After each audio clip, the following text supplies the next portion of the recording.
টাকা কতটা ইম্পর্টেন্ট তুমি এখন বুঝতে পারবে না। যখন তোমার বাবা মা অসুস্থ হয়ে পড়বে, সরকারি হসপিটালে ওষুধের জন্য যখন তোমাকে ঘন্টার পর ঘন্টা দাঁড়িয়ে থাকতে হবে, ভালো কোনো মেডিকেল হসপিটালে অসুস্থ বাবা মাকে ভর্তি করার জন্য যখন তোমার আশেপাশে মূর্খ নেতাদের পায়ে ধরতে হবে, তখন তুমি টাকার গুরুত্বটা বুঝতে পারবে। বাবা মায়ের চিকিৎসার জন্য, ওষুধ কেনার জন্য যে তোমার আত্মীয় এবং বন্ধুদের কাছে টাকার জন্য হাত পাততে হবে, এবং সবাই যখন তোমাকে টাকা না দিয়ে ফিরিয়ে দেবে, তখন তুমি বুঝতে পারবে টাকা কতটা গুরুত্বপূর্ণ।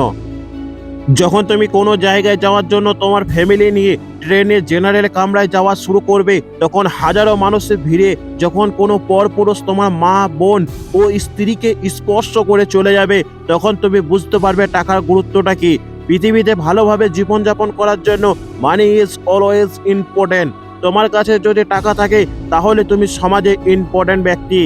তোমার কাছে যদি টাকা থাকে তাহলে তুমি সমাজে সম্মানীয় একজন ব্যক্তি।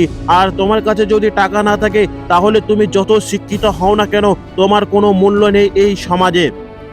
তোমার রিলেটিভ তোমাকে সমাজে পরিচয় দিবে না যদি তোমার কাছে টাকা না থাকে।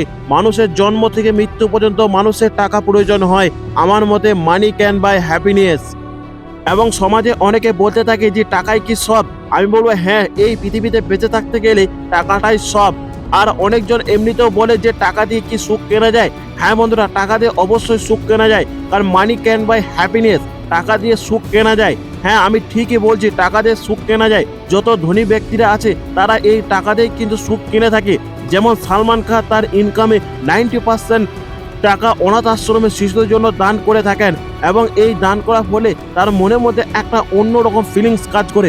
সেই রকমই সোনু সেট করোনার সময় হাজারো পরিযায়ী শ্রমিকদের পাশে দাঁড়িয়েছিলেন এবং তাদের বাড়ি যাওয়ার ব্যবস্থাও করেছিলেন। এবং এইরকমই সাধারণ মানুষের পাশে থাকার জন্য এইসব মানুষগুলি সমাজে কিন্তু একটা সম্মানীয় ব্যক্তি। রাস্তায় যদি কোনো দরিদ্র মানুষকে দেখেন এবং সেই মানুষটিকে যদি মাত্র 100 টাকা দিয়ে আপনি সাহায্য করেন, দেখবেন আপনার মনের মধ্যে একটা অন্যরকম শান্তি অনুভব কাজ করে। আর এটাই হলো মানি ক্যান বাই হ্যাপিনেস। তোমার কাছে যদি টাকা না থাকতো তাহলে তুমি এই মানুষটাকে সাহায্য করতে পারতে না, আর তোমার মধ্যে সেই শান্তিটাও তুমি পেতে না। তাই তোমার কাছে টাকা থাকাটা অনেকটা গুরুত্বপূর্ণ। তুমি যদি তোমার টাকা দিয়ে তোমার মায়ের জন্য একটা শাড়ি কিনে নিয়ে যাও, দেখবে সুখ কাকে বলে। তোমার বাবাকে তোমার ব্যাংক ব্যালেন্স যদি দেখাও, তার বলো বাবা কাল থেকে তোমাকে কাজ করতে হবে না, তোমার বাবা মায়ের মুখে হাসিটা দেখে তুমি বুঝতে পারবে সুখ কাকে বলে।